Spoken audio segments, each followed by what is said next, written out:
بات پیش کرتا ہوں کہ جس نے انسان کو حقیقی معنی میں یہ بتایا کہ کس طرح اقدار اور ویلیوز کے ساتھ جیا جاتا ہے، کہ جس کی زندگی نہ صرف ہمارے لیے بلکہ ان لوگوں کے لیے بھی نمونِ عمل قرار پائی جنہوں نے باہر سے آپ کی زندگی کو دیکھا۔ لہٰذا بہت سارے مستشرقین یہ کہتے ہیں کہ دنیا میں اندھیرا ہوتا اگر حیات علی کا چراغ نہ جل رہا ہوتا، اندھیرا ہوتا۔ یہ ہم نہیں کہتے، آپ دیکھیں کہ جرجی زیدان ہوں، جورج جرداق ہوں یا خلیل جبران یا اس طرح کے تمام مصنفین جنہوں نے در علی پر آ کر انکساری کا اظہار کیا ہے، تو ایک بڑی خوشی کا موقع ہے اور ہم سب اللہ کی بارگاہ میں دعا گو ہیں کہ پروردگار اس بابرکت موقع پر، جب یہ مہینہ تیرا بابرکت مہینہ ہے، مولود تیرا بابرکت مولود ہے، وہ گھر کہ جس میں اس مولود کی ولادت ہوئی تیرا بابرکت گھر ہے، یہ ساعتیں، یہ گھڑیاں، یہ لحظے بابرکت، تو پروردگار ہم سب کو بھی توفیق دے کہ ہماری زندگی میں بھی برکتوں کے آثار نمایاں ہوں۔ صلوات پڑھیں محمد اور آل محمد۔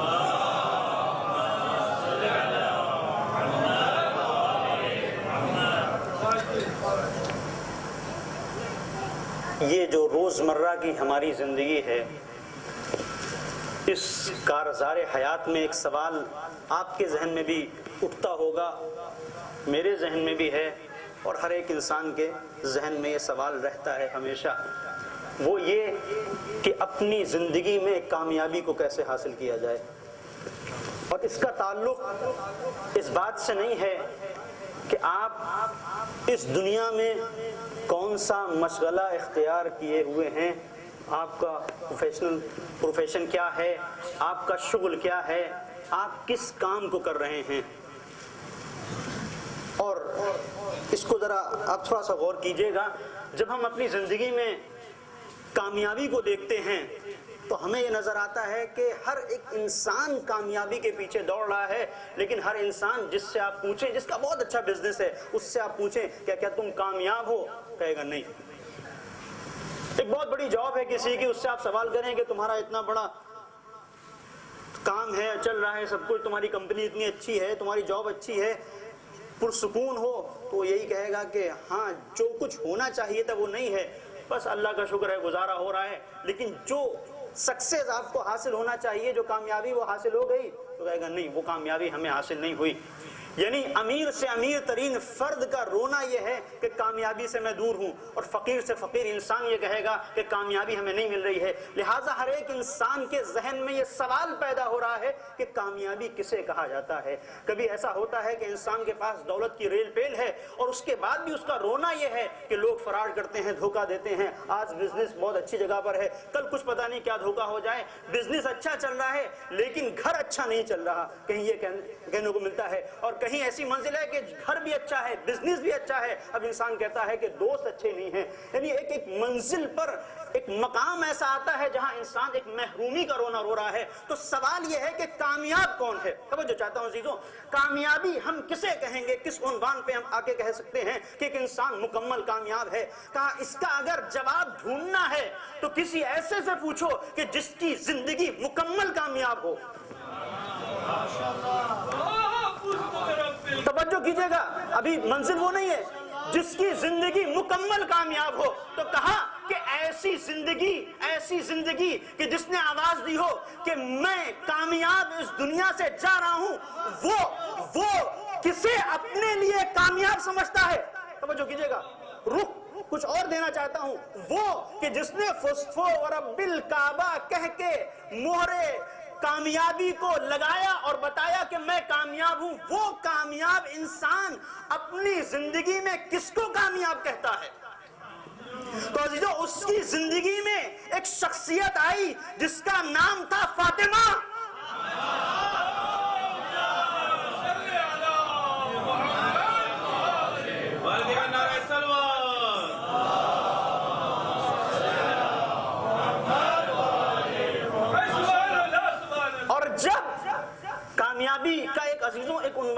کامیابی پہ غور کریں گے تو یہی ملے گا کہ کامیاب انسان اسی کو کہتے ہیں کہ جس مقصد کے لیے وہ کام کر رہا ہے اسے ریچ کر لے۔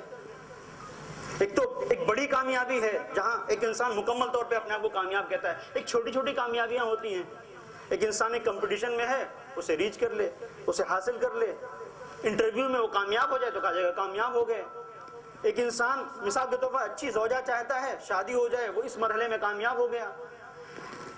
ایک جو عظیم ترین مقصد ہے، توجہ چاہتا ہوں عزیزوں، جو عظیم ترین مقصد ہے پروردگار نے جس کے لیے انسانوں کو خلق کیا، کہا کہ اگر اس مقصد کو روایت اور حدیث کی روشنی میں عرض کر رہا ہوں، دامن وقت میں زیادہ تفصیل میں جانے کی گنجائش نہیں ہے، ذرا سا آپ کی سماعتوں پر اعتبار کر رہا ہوں، توجہ کیجئے گا کہ جہاں پر قرآن نے، روایتوں نے، احادیث نے بڑھ کر کسی کو کامیاب کہا ہے وہ کون ہے؟ جہاں قرآن نے کامیاب کہا کہ مقصد خلقت تمہارا کیا ہے، قرآن نے دو چیزیں بیان کی ہیں، ایک کامیابی اور ایک ناکامی۔ کہا کامیاب وہ ہے جو اپنے مقصد بندگی کی طرف گامزن ہو۔ توجہ چاہتا ہوں عزیزوں، وَمَا خَلَقْتُ الْجِنَّ وَالْإِنسَ إِلَّا لِيَعْبُدُونَ، ہم نے جن و انس کو پیدا نہیں کیا مگر یہ کہ عبادت کے لیے، بندگی کے لیے۔ تو اس کا مطلب یہ ہوا کہ اگر انسان کی زندگی میں بندگی ہے تو وہ کامیاب ہے۔ عزیزوں اب آئیے، پیغمبر نے علی سے پوچھا جب زہرا کی شادی علی کے ساتھ ہوئی، علی تم نے فاطمہ کو کیسا پایا؟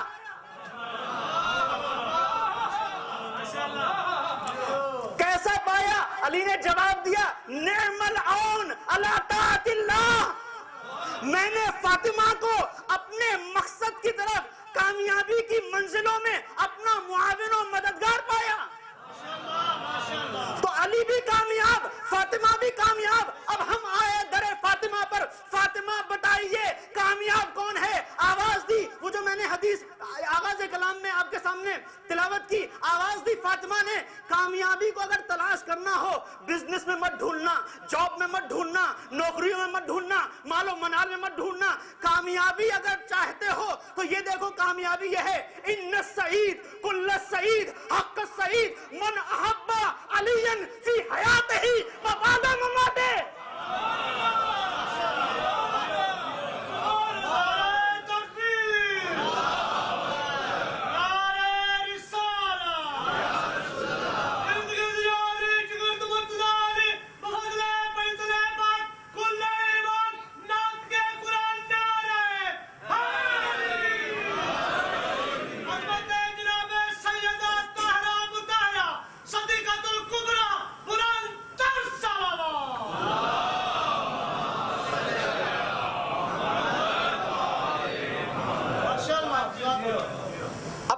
سنیں، بے شک کامیاب، مکمل کامیاب، جسے کامیاب کہے جانے کا حق ہے اتنا کامیاب وہ ہے جو علی سے محبت کرے، علی کی حیات میں اور علی کی حیات کے بعد۔ وہ پھر اور اس کے بعد صرف یہ کامیابی کو نہیں، ناکام کو بھی بتایا۔ ناکام کون ہے؟ ان الشقی حق الشقی کل الشقی من ابغض علیا فی حیاتہ و بعد موتہ۔ بے شک شقی انسان، ناکام انسان، بدبخت انسان وہ ہے، اور مکمل بدبخت جسے بدبخت کہے جانے کا حق ہے اتنا بدبخت وہ ہے جو علی کا اپنے دل میں بغض رکھتا۔ عزیزو تم کامیابی اور ناکامی کا معیار اپنی زندگی میں چاہے کچھ بھی رکھ لو، چاہے وہ مال کو رکھ لو، چاہے وہ دولت کو رکھ لو، چاہے وہ اقتدار کو رکھ لو، چاہے وہ حکومت کو رکھ لو، چاہے وہ تمکنت کو رکھ لو، لیکن فاطمہ کسی اور ملاک کو بتا رہی ہیں۔ اب ممکن ہے کہ ایک شخص ہو اور اس کا ایک نوکر ہو، توجہ چاہتا ہوں، اس کا ایک نوکر ہو، اس کا ایک خادم ہو، یہ شخص کھلا رہا ہے خادم کو، تنخواہ دے رہا ہے خادم کو، جو کچھ ہو سکتا ہے اس خادم کے لیے کر رہا ہے، اس کی بڑی پراپرٹی ہے، اس کے پاس بہت دولت ہے، لیکن اس کے پاس ایک چیز نہیں ہے، محبت علی۔ تو عزیزو اس منزل پر اس خادم کو رکھو اور اس دولت مند کو رکھو، یہ دولت مند سب کچھ ہوتے ہوئے ناکام ہے، وہ خادم کچھ نہ ہوتے ہوئے کامیاب ہے، اس لیے کہ اس کے پاس محبت علی ہے۔ اس کے پاس محبت علی نہیں ہے۔ عزیزو اب ایک سوال پیدا ہوتا ہے کہ یہ کیسا معیار قائم کیا ہے؟ یہ کوئی زوجہ اور شوہر کے درمیان کی کوئی محبت نہیں ہے، نہیں عزیزو، یہ معرفت امام میں ڈوبی ہوئی فکر ہے جو کامیابی کی حقیقت کو ہمارے سامنے واضح کر رہی ہے۔ کیوں؟ اب اس کو اگر سمجھنا ہے تو آپ یوں سمجھیں کہ یہ جو علی کی محبت ہے یہ کس منزل پر انسان کو کامیاب بناتی ہے، کس مقام پر، کس منزل پر؟ اس لیے کہ علی کی اپنی زندگی میں خدا کے تصور کے علاوہ، تصور بندگی کے علاوہ کچھ ہے ہی نہیں۔ علی کی اپنی زندگی کوئی زندگی نہیں ہے، جہاں پر بھی ہے الوہی توحیدی رنگ پایا جاتا ہے۔ اب جتنا اس سے قریب ہوتے چلے جاؤ گے توحید تمہارے وجود کے اندر آتی چلی جائے گی، اور جتنا توحید وجود کے اندر آتی چلی جائے گی اتنا ذوق بندگی پیدا ہوتا جائے گا۔ اس سے بڑی پھر کامیابی کیا ہوگی؟ اور اس کو اگر سمجھنا ہے تو آپ دیکھیں عزیزوں، پیغمبر کی جو حدیث ہے آپ کے پیش نظر اپنی بات کو واضح کرنے کے لیے، ضربت علی یوم الخندق افضل من عبادت الثقلین، علی کی ایک ضربت ثقلین کی عبادتوں پر بھاری۔ عجیب بات ہے، ذرا سا انسان غور کرے کیا ہے، یعنی اگر اس قسم کی بات میں کروں تو آپ کہیں گے کہ عجیب و غریب۔ میں مثلا دو چیزوں کے درمیان میں جب تقابل ہوتا ہے، جب کسی دو اشیاء کو، دو چیزوں کو کمپیئر کیا جاتا ہے آپس میں، تو آج یہ بات بالکل واضح ہے کہ ان دونوں کے درمیان مماثلت ضروری ہے، مشترکہ ہونا چاہیے۔ توجہ کیجیے گا، جو ایک منزل تک لے کے جانا چاہتا ہوں، یکسانیت ہونا چاہیے۔ میں کہوں میری یہ گھڑی آپ کی اینک سے بہتر ہے، آپ کہیں گے یہ کون سی بات ہے بھائی، اینک سے بہتر؟ میں کہوں میرا یہ گلاس آپ جو کپڑا پہنے ہوئے اس سے بہتر ہے، کہیں گے یہ گلاس اور کپڑا؟ میرا موبائل آپ کی ٹی وی سے بہتر ہے، عجیب بات ہے۔ تو ہر ایک انسان سمجھتا ہے کہ دونوں چیزوں کے درمیان میں مماثلت ہونا چاہیے، یعنی گھڑی کو گھڑی سے ملایا جائے، اینک کو اینک سے ملایا جائے، ٹی وی سیٹ کو ٹی وی سیٹ سے ملایا جائے، موبائل کو موبائل سے ملایا جائے۔ عجیب مرحلہ ہے یہ، ہم آج کی دنیا میں سمجھ رہے ہیں، کل وہ ذات جس سے فصیح، جس سے بلیغ کوئی اور ذات نہ تھی، وہ کیا کہہ کے چلی گئی؟ ضربت علی یوم الخندق افضل من عبادت الثقلین، علی کی ایک ضربت ثقلین کی عبادتوں پر بھاری۔ عزیزو ضربت کا مقابلہ ضربت سے ہوتا ہے، عبادت سے نہیں ہوتا۔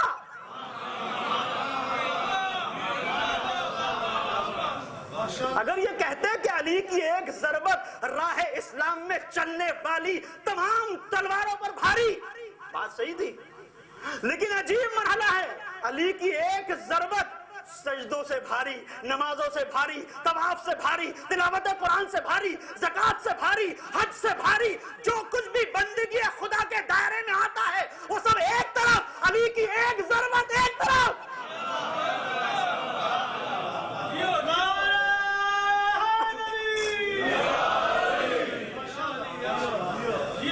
عجیب مرحلہ ہے، یہ ہوا کیا؟ شاید پیغمبر بتانا یہ چاہتے تھے کہ ذرا سا غور تو کرو میں کیا کہہ رہا ہوں، کس کے لیے کہہ رہا ہوں۔ یعنی پیغمبر بتانا یہ چاہتے تھے کہ تمہارا ذہن ہے جو عبادتوں کو الگ دیکھتا ہے، جنگوں کو الگ دیکھتا ہے، تلوار چلنوں کو الگ دیکھتا ہے کہ تلواریں کہاں چلنی ہے، سجدوں کو الگ دیکھتا ہے۔ میں بات کس کے لیے کر رہا ہوں؟ بات اس کے لیے کر رہا ہوں جس کا کوئی بھی عمل عبادت سے خالی نہیں ہوتا۔ یعنی وہ ظاہری لوگ ہوتے ہیں جو اپنی جان کو بچانے کے لیے تلوار چلایا کرتے ہیں، دشمن کو مارنے کے لیے، جنگ کو جیت جانے کے لیے لڑا کرتے ہیں۔ یہ علی کی منزل ہے، علی کسی کو مارنا بھی گوارا نہیں کرتا، اپنی ذات کے لیے اس کی تلوار اٹھتی ہے تو خدا کے لیے، کسی کے سر و تن میں جدائی ہوتی ہے تو خدا کے لیے۔ صلوات پڑھ دیں محمد اور آل محمد پر۔